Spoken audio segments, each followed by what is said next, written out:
वहीं पीएम मोदी ने तीनों कृषि कानूनों को वापस लेने का ऐलान किया, जिससे विपक्ष ने लोकतंत्र और किसानों की जीत बताते हुए सरकार पर निशाना साधा। सपा अध्यक्ष अखिलेश यादव से लेकर कांग्रेस महासचिव प्रियंका गांधी और बसपा प्रमुख मायावती ने इस ऐलान के बाद क्या कहा, चलिए सुनते हैं।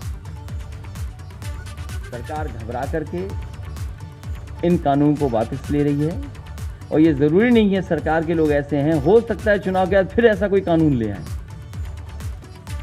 इसका भरोसा कौन दिलाएगा कि भविष्य में ऐसे कानून नहीं आएंगे जिससे किसानों को संकट में डाला जाए। अहंकार की हार है, ये किसानों की जीत है, लोकतंत्र की जीत है। जनता इन्हें माफ नहीं करेगी, इन्हें साफ करने का काम जनता करेगी आने वाले समय में। सैकड़ों किसानों की सच्ची मौत के आगे किसी की झूठ की माफी नहीं चलेगी। आज आप आकर कह रहे हैं कि ये कानून आप रिपील करेंगे, तो हम कैसे भरोसा करें? हम आपकी नीयत पे कैसे भरोसा करें? सब स्पष्ट है, सामने है देश के। मुझे खुशी इस बात की है कि ये सरकार समझ गई है कि इस देश में किसान से बड़ा कोई नहीं है। इस देश में अगर एक सरकार किसान को कुचलने की कोशिश करती है और किसान खड़ा हो जाता है, तो उस सरकार को अंत में झुकना ही पड़ेगा। ये सरकार समझ गई है।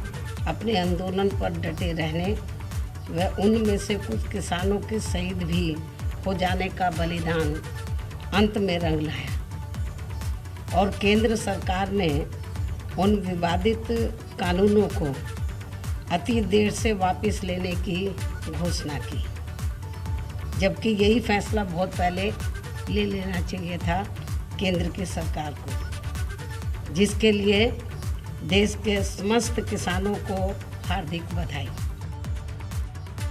और आइए अब हम आपको सपा अध्यक्ष अखिलेश यादव का वो बयान भी सुनवाते हैं जो उन्होंने एबीपी गंगा संवाददाता अनुभव शुक्ला से एक्सक्लूसिव बातचीत में कहा।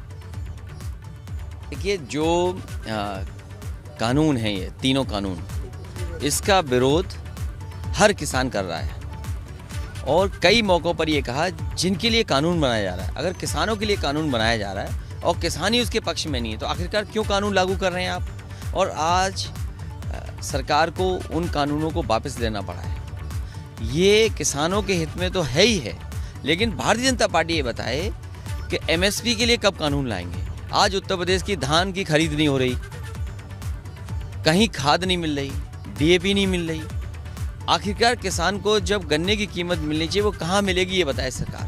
आपने 25 अक्टूबर को ये संभावना जता दी थी, आशंका जता दी थी। उस दिन इसलिए कहा था क्योंकि जो नाराजगी है जनता के अंदर, वो भारतीय जनता पार्टी को हटाना चाहती है जनता।